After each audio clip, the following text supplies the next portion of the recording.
Hey, good morning. It's Tuesday. It's Village Vibes. Let me get it going on my computer. I'm so excited to be back with you guys. I missed you last week. We missed her last week. So now here I can see any comments that people make.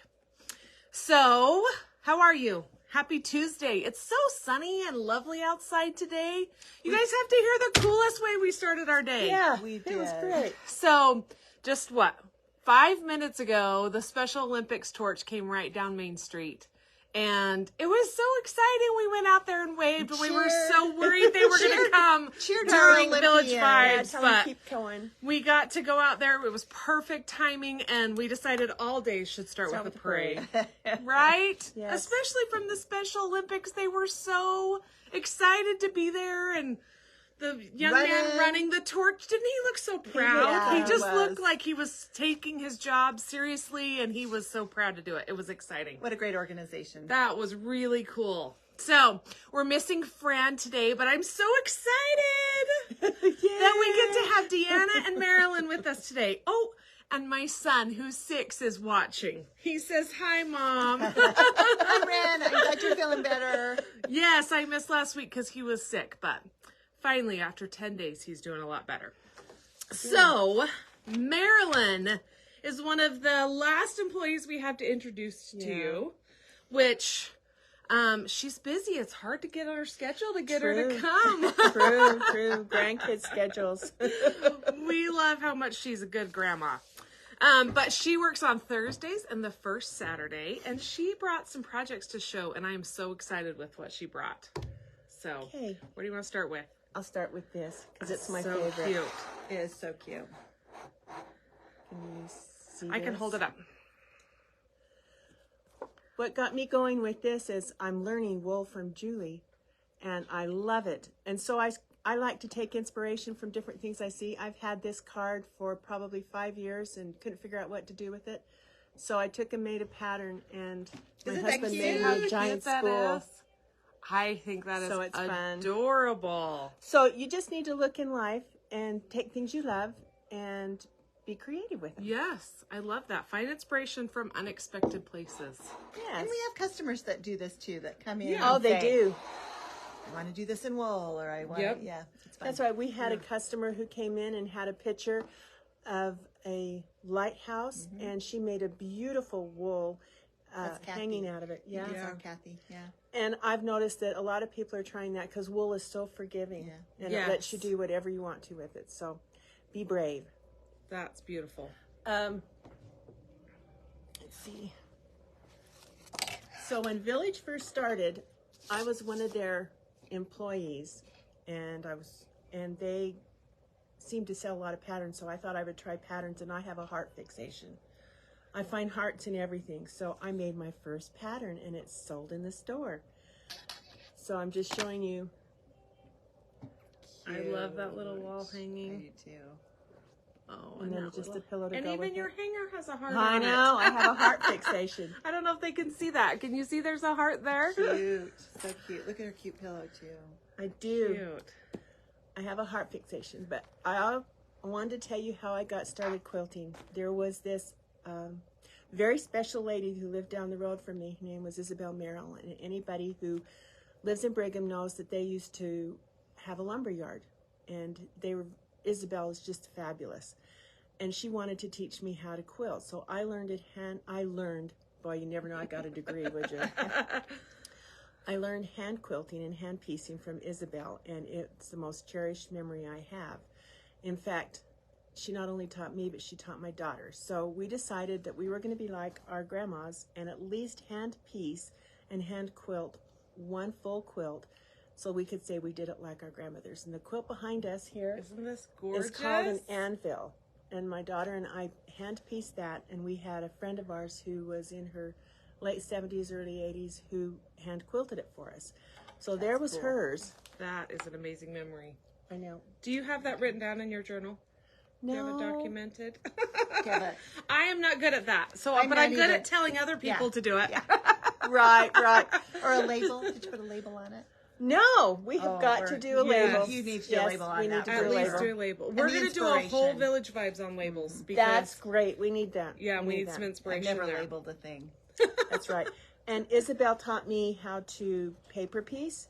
And so we've got Grandmother Flower Garden, and I just can't figure it back because the beige does not look good next to it. Any suggestions you have? Put 'em in. For a background. Yeah. Black. Ooh, that could black be would be cool. fun, or a dark brown. What do you think? We'll Yeah, go look. that'd We'll be go look fun. at Go it. try it. After We'll go- Village. Yeah. That's We'll go what's look. fun here is you get other people's opinions, other people's ideas, and we learn a lot from our customers Yes, too. and from each other, We do. we're amazing. And so, and then the other thing she taught me, which I thought was different because I've done strip quilting before, but she had us do strip quilting on fabric. So Oh, how cool. No. I don't think you can see that on the back side it looks like that. So using fabric as your foundation. Right. And then So like you get this. So like muslin? Yes, it's Yeah. all muslin. And the nice thing about that is you still sew it in strips, so you've got your little red for the heart of your home. I love that. See, Yeah. another heart thing. And then you piece it, but you draw on the back of the fabric the 1/4" seam line, so you're always on. And then when you're done, you know you're right because it will be The right size. the right size. So she taught us how to do this. So Big she ones has taught us. and little ones. Blue and brown, so cute. So she taught us how to do this. And the neat thing about this is, yes, I learned how to quilt, but I learned while we were quilting, we learned all the stories about growing up and quilting and history. And I think that's what's so important is with quilting too, is that when you do it, you learn history, you learn things about people. And as you're sitting there creating, which is a wonderful feeling all by itself, isn't it? You get to share experiences. And so that's why quilting is important to me. I still remember as a young girl, one of the few memories I have of my grandmother of going into her home and having a great big quilt. It seemed huge to me, but her home was small, so So maybe who not. knows? But crawling underneath the quilt and looking up and watching her sew and telling me stories while she sewed. And so that's the kind of thing that I want to create with my children and grandchildren. So that's why my daughter and I did that quilt. And that's why my grandchildren are doing this too. In fact, my granddaughter starts Wednesday, and we're going to start piecing a quilt with her. I mean, she's just about 8, but I've trained her, and she's so bright. Of course she's so bright. Of course she's bright.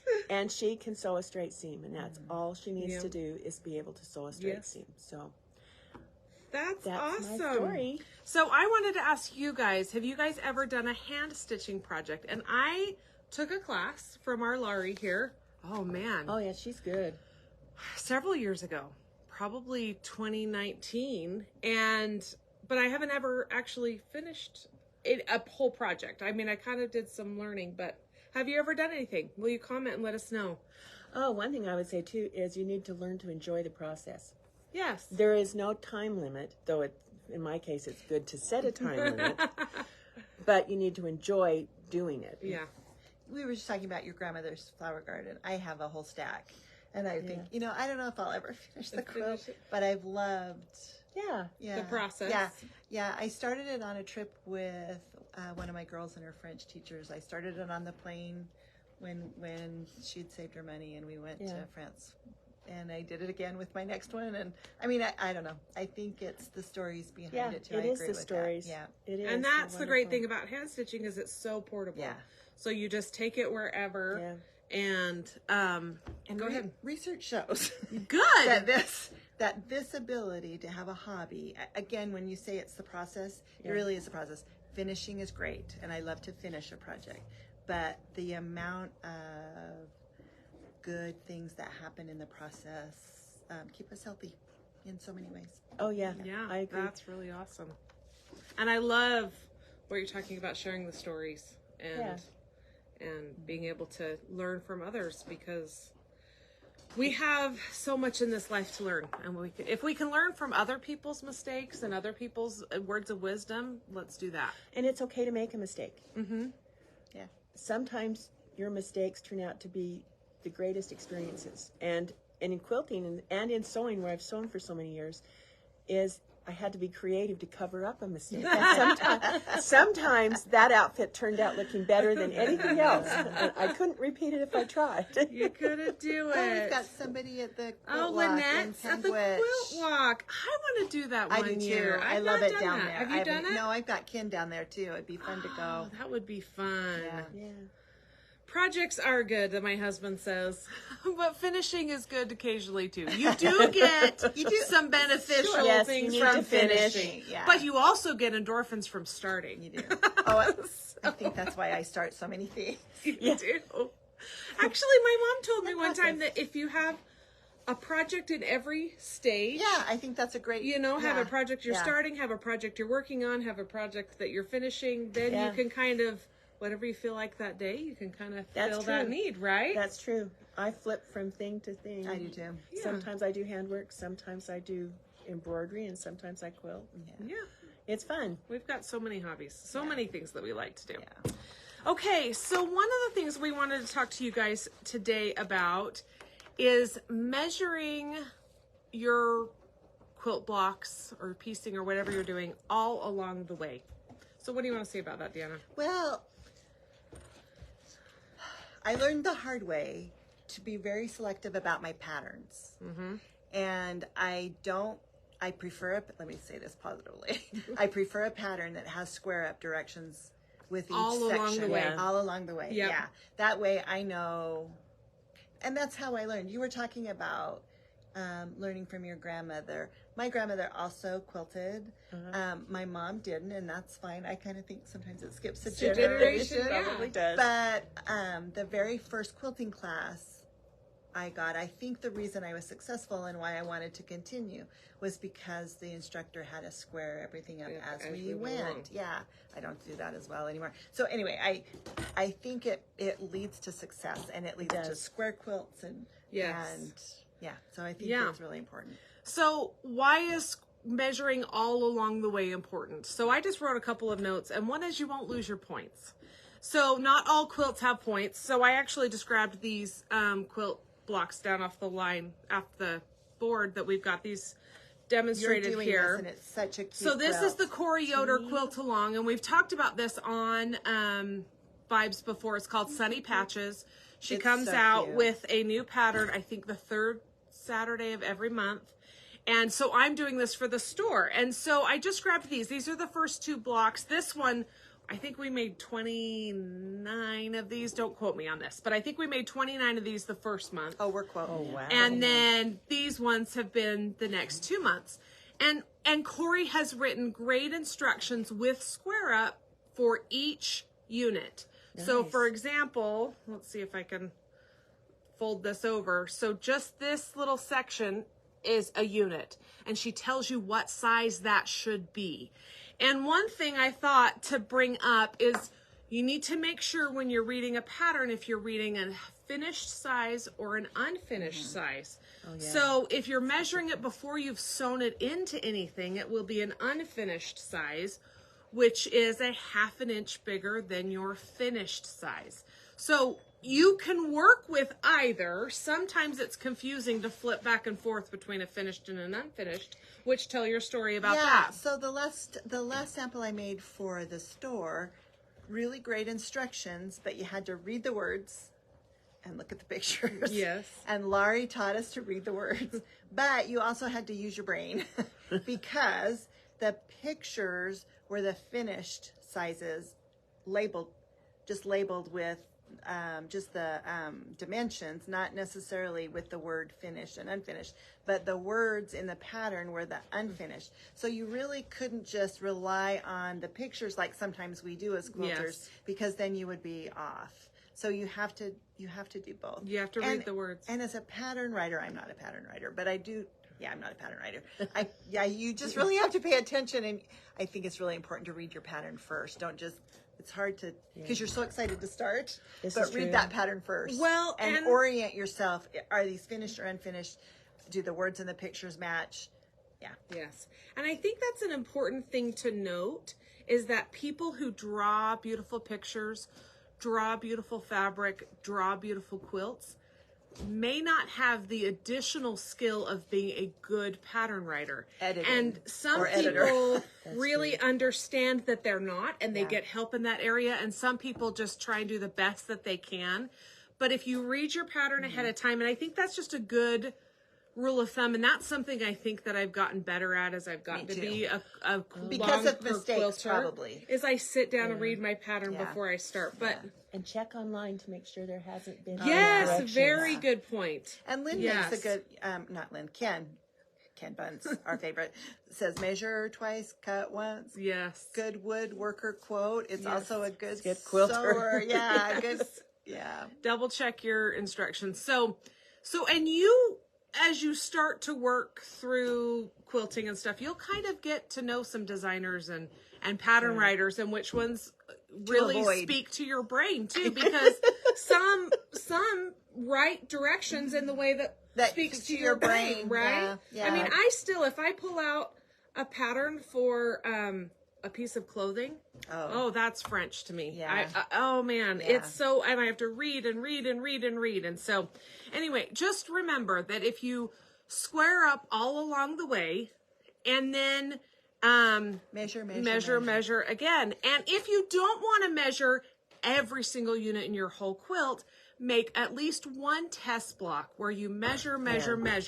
And then if you're for sure that you're on with your 1/4 inch, that your cutting was good, then you can just strip piece to your heart's content. But I thought a lot, Liz, about something you said a couple of weeks ago, how you have taken like a goal, a yearly goal, like this year I'm going to just really concentrate on my 1/4 inch. That has really inspired me.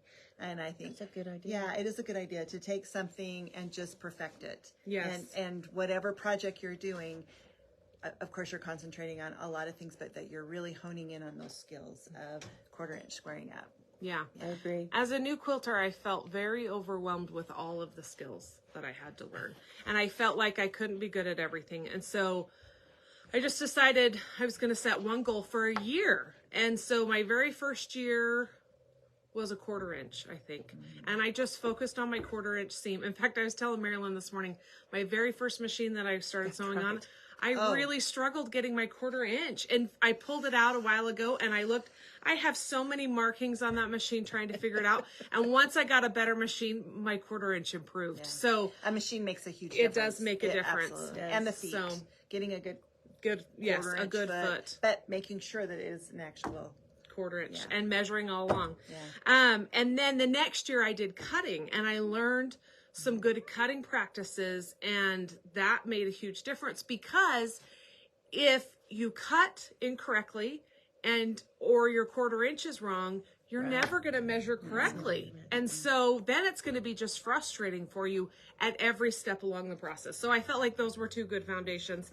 And then I think my next year was just to finish projects. That was my goal. But anyway, that's been a fun kind of just thing that I've done. I'm going to just chime in here for just a second. I think getting rulers, like we all have our favorite measuring and cutting rulers.